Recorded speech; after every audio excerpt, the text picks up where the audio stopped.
جو آپ وظائف لکھ کر دیتے ہیں اس میں کسی مذہب کی ترجمانی ہوتی ہے، قطع نظر کہ میں کسی مذہب کی تردید کروں، یہ میرا مقصد نہیں۔ مقصد یہ ہے کہ جس طرح آیات کریمہ آپ نے ذکر کے بارے میں بیان فرمائی ہیں بجا ہیں، لیکن ہم قرآن سے اور حدیث رسول سے پوچھنا چاہتے ہیں۔ ذکر وظائف وہ چیز ہے جس پر پیغمبر علیہ الصلوۃ والسلام کی مہر ہو۔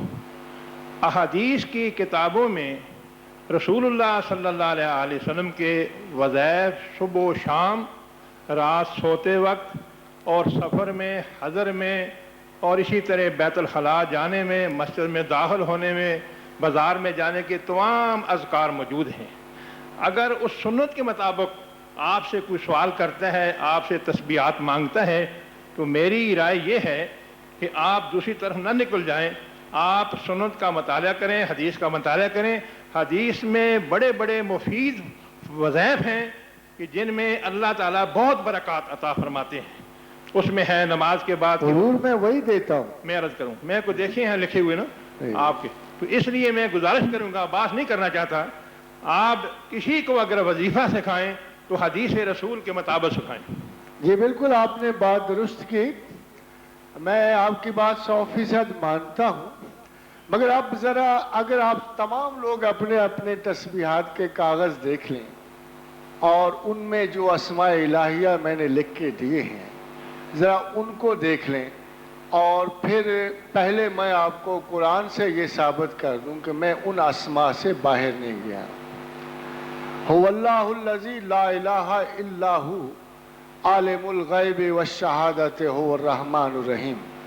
هو اللہ الذی لا الہ الا ہو الملک القدوس السلام المومن المہیمن العزیز الجبار المتکبر سبحان اللہ عما یشرکون۔ هو اللہ الخالق الباری المصور لہ الاسماء الحسنی۔ اللہ کہتا ہے یہ میرے سب اچھے نام ہیں، صرف یہیں بس نہیں کرتا بلکہ فرماتا ہے یسبح لہ ما فی السماوات والارض، کہ زمین و آسمان میں سب انہی اسماء کی تسبیح کریں۔ وہو العزیز الحکیم۔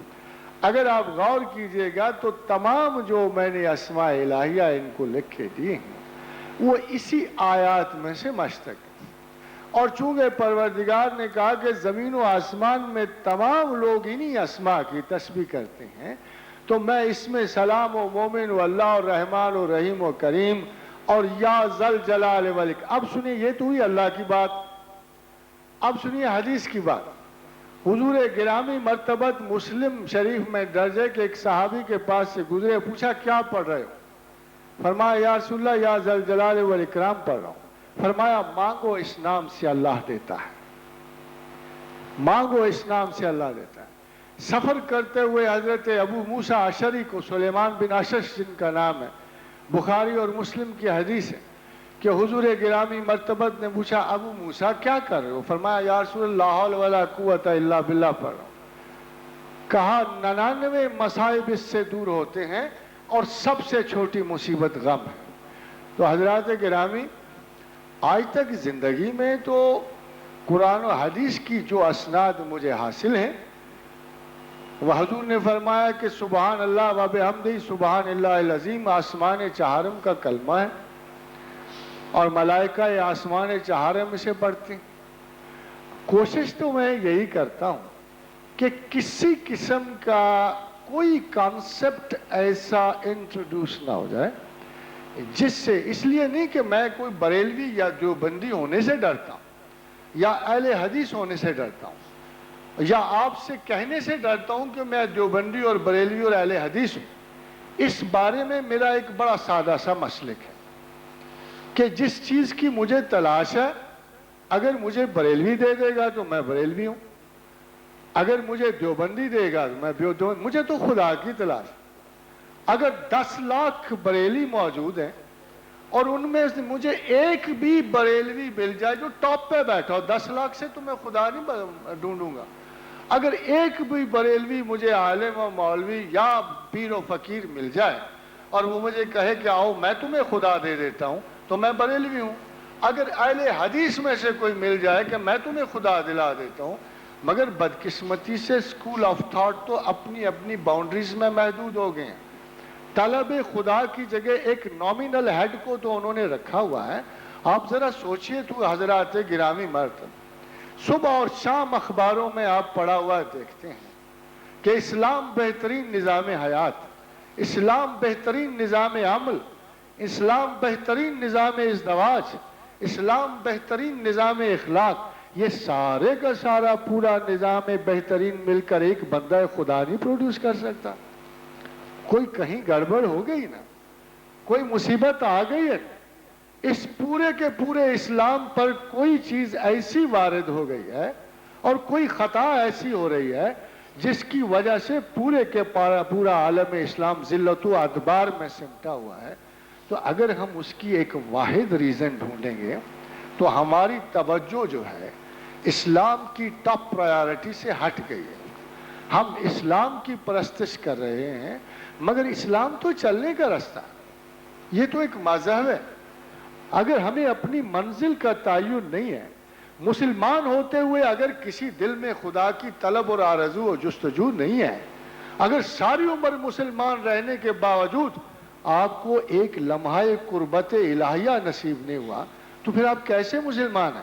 ذرا اللہ کو تو دیکھیے، اللہ کو تو دیکھیے، وہ کیا کہتا ہے کہ میں نے نار دوزخ حرام کر دی اس آنکھ پر، اس نوجوان کی آنکھ پر جس کی آنکھ سے میرے لیے ایک آنسو نکلا۔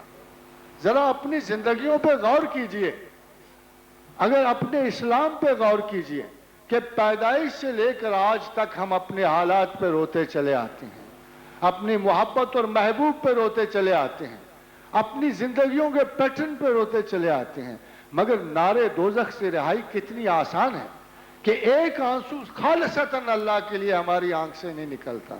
یہ کس مذہب کی پیروی کریں؟ اس لیے کہ مذہب کے مقصد کی بجائے ہم پر اس مذہب بذات خود اتنا حاوی ہو گیا ہے کہ ہم اپنے ہی پیٹرن سے، اپنے ہی بنائے ہوئی حدود سے آگے نہیں نکل پاتے، ہم سکولوں سے آگے نہیں نکل پاتے، ہم آج تک یہ بریلوی، سنی اور دیوبندی کی بحث نہیں ترک کر سکے، ہم ایک پیور تر مسلمان ہونے سے شرمائے۔ حضرت والا، میری شناخت ان میں سے کسی کی نہیں ہے۔ اگر میری کوئی شناخت ہے تو بڑی سادہ سی ہے کہ میں مسلمان ہوں، اور مسلمان اس لیے ہوں کہ میں رب کریم کی جستجو کے لیے نکلا تو اسلام وہ واحد مذہب تھا جو مجھے سوٹ کرتا تھا، اسلام وہ واحد مذہب جو مجھے آفر کر رہا تھا میری نجات اور میری آرزو کا سبب۔ اس لیے یہ معاذ اللہ استغفر اللہ، اس قسم کی پرائیورٹیز کا میں نے کبھی نہیں سوچا۔ میری زندگی کا اور میری تعلیم کا ایک اصول ہے کہ جب بھی آپ ٹاپ پرائیورٹی سے نیچے آئیں گے، آپ کی ذہنی حدود بھی سمٹ جائیں گی، آپ کا اخلاق بھی کمتر پڑ جائے گا، اور آپ کی ذہن رسا کی حدود بھی کم ہو جائیں گے۔